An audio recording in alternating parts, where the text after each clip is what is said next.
10th के mathematics में chapter हो गया वृत्तों से संबंधित क्षेत्रफल पार्ट 2 प्रश्नावली स्टार्ट हो रहा है। 12.1 का पहला हिसाब। दो वृत्तों की त्रिज्याएं क्रमशः 19 सेंटीमीटर और 9 सेंटीमीटर है। यानी दो वृत्त दिया हुआ है अलग अलग।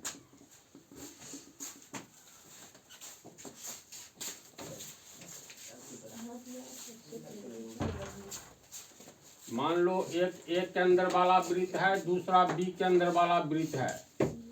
तो दो वृत्तों की त्रिज्याएं क्रमशः 19 सेंटीमीटर और 9 सेंटीमीटर है। तो बड़ा वाला का अधिक होगा, छोटा वाला का कम त्रिज्या। तो मान लो ये बी सी त्रिज्या है, ये दिया है 19 सेंटीमीटर, और ये ए डी त्रिज्या छोटे वृत्त का दिया है 9 सेंटीमीटर।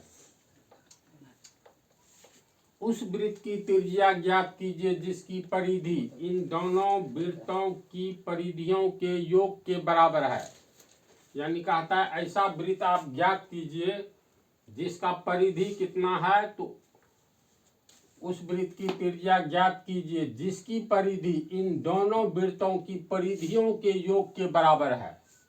तो एक का त्रिज्या मान लेते हैं, इसका त्रिज्या r1, इसका त्रिज्या r2 है।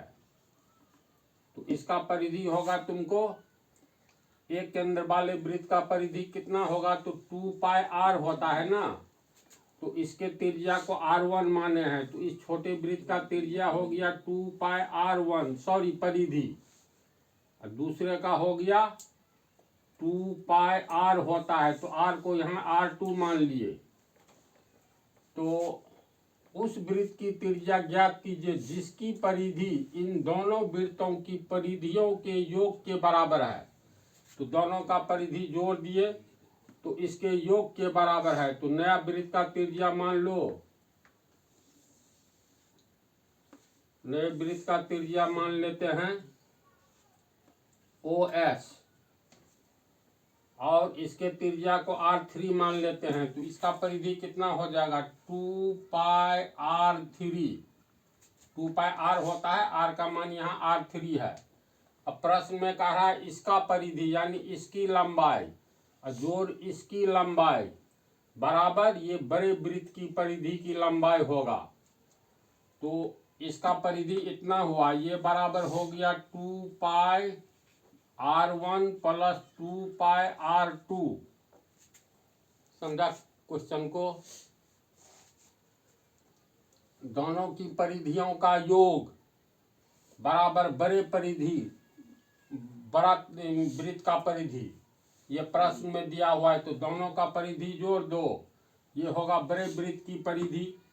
इसमें देखो 2 पाई कॉमन है, तो 2 पाई R3 बराबर 2 पाई कॉमन ले लो, तो R1 जोड़ R2 होगा। इसीलिए R3 बराबर 2 पाई R1 प्लस R2।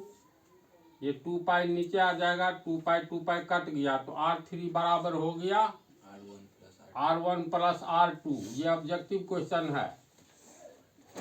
R1 कितना है, R1 है 9 सेंटीमीटर, R2 19 सेंटीमीटर, 19 9 28 सेंटीमीटर नए वृत्त का त्रिज्या होगा। समझा इसको। इसमें चित्र बनाना कोई जरूरी नहीं है, लेकिन बना दोगे तो अच्छा कंसेप्ट मिलता है। चलो इसको उतारो और नेक्स्ट हिसाब देखो। दूसरा क्वेश्चन है, दो वृत्तों की त्रिज्याएं क्रमशः 8 सेंटीमीटर और 6 सेंटीमीटर है। यानी एक वृत्त है, इसकी त्रिज्या 8 सेंटीमीटर, वो केंद्र हुआ, वो ए त्रिज्या 8 सेंटीमीटर। इसकी त्रिज्या को R1 मान लो। दूसरा वृत्त है उसका 6 सेंटीमीटर। मान लो पी केंद्र वाला कोई वृत्त है, पी भी त्रिज्या दिया हुआ है 6 सेंटीमीटर, इसके त्रिज्या को R2 मान लेंगे। उस वृत्त की त्रिज्या ज्ञात कीजिए जिसका क्षेत्रफल इन दोनों वृत्तों के क्षेत्रफल के योग के बराबर है। यानी एक तीसरा वृत्त मान लेंगे S केंद्र वाला, इसका त्रिज्या R3 मान लेंगे। प्रश्न में है तीसरे वृत्त का त्रिज्या ज्ञात करना है। दिया हुआ है दोनों वृत्त का क्षेत्रफल इसके क्षेत्रफल के बराबर है, यानी R1 प्लस R2 त्रिज्या वाले वृत्त का क्षेत्रफल का योग, ये R3 त्रिज्या वाले वृत्त का क्षेत्रफल है। तो इसका अर्थ है प्रश्न से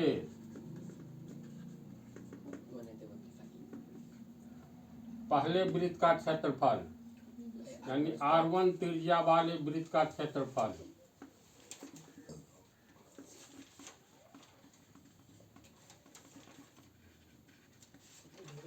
जोड़ R2 त्रिज्या वाले वृत्त का क्षेत्रफल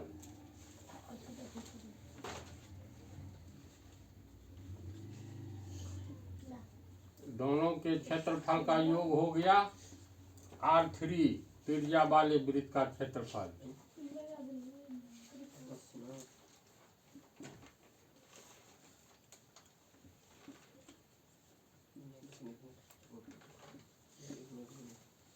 R1 त्रिज्या वाले वृत्त का क्षेत्रफल कितना होगा? पाई R स्क्वायर होता है, तो R यहाँ R1 है, पाई R1 स्क्वायर।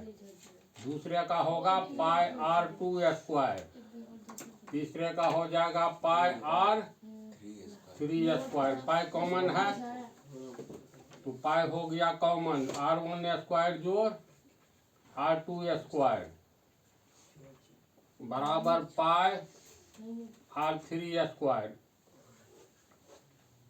R1 स्क्वायर जोड़ R2 स्क्वायर बराबर पाई R3 स्क्वायर। ये पाई यहाँ आ जाएगा, पाई पाई कट गया बराबर R3 स्क्वायर।